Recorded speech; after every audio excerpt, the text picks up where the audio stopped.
I'm Rebecca Keegan for Time with Zac Efron.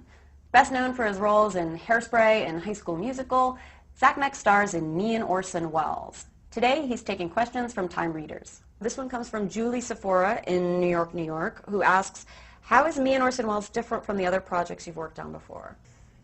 It's sort of a coming-of-age story, but it's also a week sort of in the life of Orson Welles and this amazing prodigy, genius, American icon, and really what it was like watching him rise in the industry and own virtually every medium at the time, radio, theater, and film. What was the risk for you in this role? I think the risk for me was it doesn't really rely on anything that I've sort of used in the past. There wasn't a particular skill set that I could fall back on, like singing or dancing or basketball. You know, you always wonder if you bit off more than you could chew with a role. You know, the other actors in the movie were all incredibly accomplished, and I didn't want to disappoint. You know, I wanted to, you know, come in and learn as much as I could, but also bring my A game and make sure that I could really contribute and not let them down. So I was incredibly nervous about the movie, and yeah, a bit scared at first, but you know, usually that's a good sign. That kind of means I should go for it. Looking to more seasoned actors, whose career would you most like to emulate? I don't know. There's far too many. I think Leo's done a great job. He's one of the guys that's since I was growing up and when I was younger.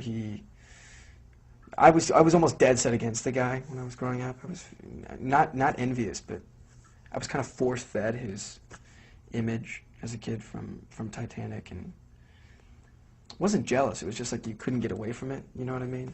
And I feel like since then, through you know, very hard work and incredible performances, but also, you know, picking the right movies, he's completely 180'd that, and now he's, you know, one of my favorite actors. He's choosing incredible projects right now. He's at the top of his game, and it was a long road, but he was so dedicated and so focused and could really pull it off, and that's something I admire. Jess in London wants to know, if you could take away your fame for just one day, how would you spend that day? Wake up for a day and not have anything planned out, like I used to when I was young, you know. Just not have any plans, just see where the wind takes me, just start driving and, you know, end up someplace completely different. I think that'd be fun to do. Our last question is probably one that you get asked often, but it seemed to be very important to some of our readers, and that is Jennifer in Freehold, New Jersey, who asks, how do you keep your hair looking so great all the time? That's kind of like a compliment almost, thank you. Okay, little tip. I've never told anyone this before.